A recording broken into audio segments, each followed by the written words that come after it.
I thought we would, so if we don't decriminalize drugs, it's over. This is one of their greatest foot in the door to bring in militarized police and tyranny, and they've done a great job.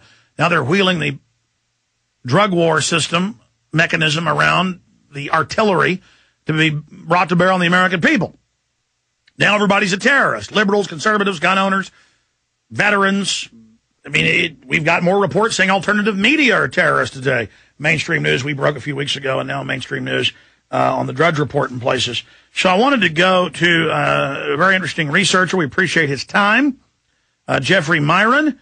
He's written a book called Drug War Crimes, The Consequences of Prohibition. Says we could save $77 billion a year by decriminalizing drugs. Yeah, but the big banks launder $400 billion a year in drug money, so they don't want that to happen. They get to leverage that, too. And he is a professor at Harvard and Department of Economics at Harvard University, and a very long bio. You can just Google his name, Professor Jeffrey Miron. And we appreciate him coming on the show until the bottom of the hour. Then I'll have open phones and take your calls about YouTube suspending our channel, England and Canada openly announcing an end to free speech. You'll be arrested, basically, if you criticize global warming, and a lot more. Let's go ahead and go to the professor. Professor, thanks for coming on with us. Thanks for having me on. So tell us what you found on the economic side with the data of what the phony drug war does and what would happen if we did like some other nations have done and started backing off these draconian laws. Well, I mean, the laws are a key source of a lot of the violence that we're observing, for example, in Mexico right now, because when you criminalize something, you drive it underground. When you drive underground, people resolve their disputes with guns instead of using lawyers, advertising, and so on. Boy, that's right. 6,500 people dead last year. They're online to kill 10,000 this year. They're in open collapse, and they're blaming not enough drug laws for what's happening.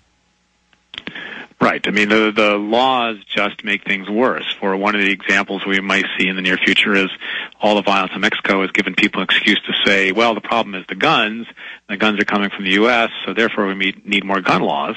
But if you have more gun laws, you tend to drive that market underground, and you just generate violence in the illegal gun industry as people resolve disputes there with violence rather than standard nonviolent mechanisms. So exactly, the more laws, the more likely you are to see the violent dispute resolution. Okay, well, I mean, break down, because you're an economist and a prestigious one, break down the numbers of what we're dealing with here and just another case for decriminalizing. Well, the numbers, I should emphasize, to me, are only one part of the story. But if the U.S. were to legalize drugs, we would probably save $40 to $45 billion per year by not hiring police and prosecutors and prisons and so on. We'd also raise something like $30 to $35 billion per year in tax revenue by imposing standard taxation similar to alcohol and tobacco on legalized drugs. Now, I say that's only one part of the story because I think what's at least as important are all the other effects of legalizing, which is allowing people to make their own decisions and choose to do what they want to do as long as they're not harming other people. That's exactly what we do with alcohol. We keep it legal, and we only punish activities involving alcohol that are harmful to innocent third parties, such as driving. And Professor, I'm sure you've seen the statistics where prescription drugs are killing 300,000 a year, alcohol's killing a couple 100,000. Cocaine and heroin and all these things, as bad as they are, kill a fraction of that, and usually that's because they're dirty and have been cut by bad things because they're not regulated. Exactly. The quality control in an underground market is likely to be a lot worse than in a legal market. In an underground market, you're going to have accidental poisonings and accidental overdoses because people don't know what they're getting. In a legal market, some people do stupid things with alcohol, but it's rare that someone is confused about the fact that, the spirit like whiskey or scotch is serious. They know what they're getting, and they know if they want to have a mild dose, they drink beer or wine. So you don't get all these unintended effects that you do in underground markets, and people don't know if it's 10% cocaine or 90% cocaine. Well, Professor, you wrote the book, Drug War Crimes, and, I mean, this always corrupts police. Look at Mexico. Look at the United States. I mean, I come across 4 or 5 articles a day and don't even cover them. I'm not even here to bash the cops. I mean, but I'm not, not covering it because I'm covering up. I'm just totally, it's passé where they're caught dealing drugs, selling drugs. Half the towns around Austin or more, the sheriffs and police chiefs have been caught, or their children dealing drugs with them. Cops caught stealing drugs out of drug lockers, taking protection money from criminals. And then cities all over the country stealing people's cars and homes with asset forfeiture seizure. To me, it's the corrupting of society with black markets that is the biggest thing. While we have got to decriminalize now. Well, I certainly share your view. I would emphasize. Let me just say one small thing. I would use the word legalization, not decriminalization, because by decriminalization, some people mean that you're legalizing the possession, but not the production and sale. My analysis, to get the full benefits, to eliminate the black market, you have to legalize and allow all aspects of the market to be above ground. But that clarification, absolutely, the corruption is a horrible aspect of it, and the disrespectful law that's bred even more generally, because most people realize that the laws are being widely disobeyed, both by users and by producers, and so people get into this mindset of realizing that basically laws are for suckers. Only people who are stupid, bother to obey the laws that they don't like. Most people just get around them, and that's really destructive for a civil society. Yeah, I saw a report. There's something like 54 million non-filers now, and it's growing by millions every year because it turns out half of Congress isn't paying taxes or behind, and most of the CEOs are paying like 1%.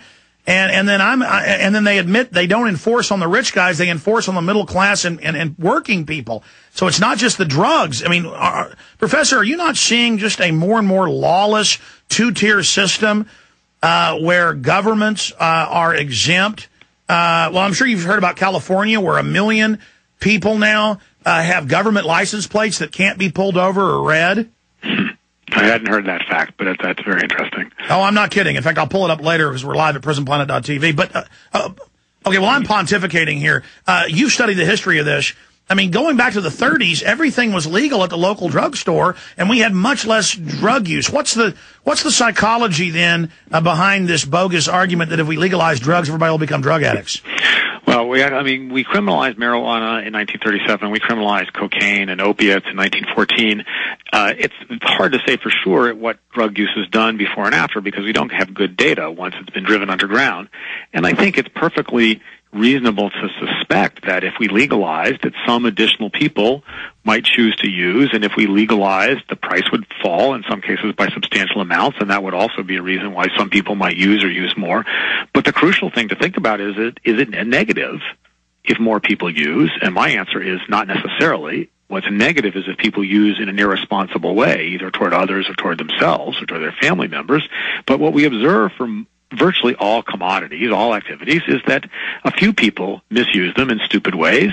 Some people go bungee jumping in ways that are, super dangerous, but most people go bungee jumping don't want to die, and they make sure they have adequate safety restraints and things like that. And most people use alcohol in a way which is moderate and beneficial or pleasurable to them, and it's a relatively small fraction that misuse it. And my assessment of the evidence is we would see exactly the same thing for legalized marijuana or cocaine or heroin. There, of course, are many mild ways to consume the drugs which are conventionally thought of as being the hard drugs. You can drink coca tea instead of snorting crack cocaine. You drink coca tea, you get a bit of an up in the way you would from a super caffeinated cola or something like that, but you don't become some sort of homicidal killer or any of the bizarre things that people claim based on very little evidence. Yeah, well, Reefer Madness shows, people murdering folks when they smoke pot, so we know that's ridiculous. Right, everybody who's had any experience with marijuana realizes that that's ridiculous. And, of course, the current claim about marijuana is that it causes amotivational syndrome. It makes people lazy and lethargic. That's the exact opposite of what the government was claiming a few decades ago. Absolutely. Well, in my experience in Austin with all these potheads, people that do use it a lot do become lackadaisical. But, again, that's being abused. It's great for people with stomach aches, and George Washington smoked it and grew it, so we know that he was not lazy or stupid. Professor, final segment coming up, but I've seen a lot of the studies and statistics in Europe where when they do decriminalize or legalize, drug use goes down because now it's not risque, it's not associated with being cutting edge, and we actually see when it's legalized, and I have seen some statistics from 80, 90 years ago where use was actually less because, Coca-Cola had cocaine in it. But there's that point I want to talk about when we come back. But there's also some of the other facets, the serotonin reuptake inhibitors, the Ritalins, the speed drugs. You have tens of millions of Americans on these, and I've interviewed medical doctors. Their molecules are more toxic in many cases than the illegal drugs. So why do we have the government and the media with one hand pushing all of these legal drugs that are just as bad with their chemical makeup or worse, but then saying we got to give up all our rights and have SWAT teams raiding everybody for stuff that isn't even as bad? Let's talk about that when we get back.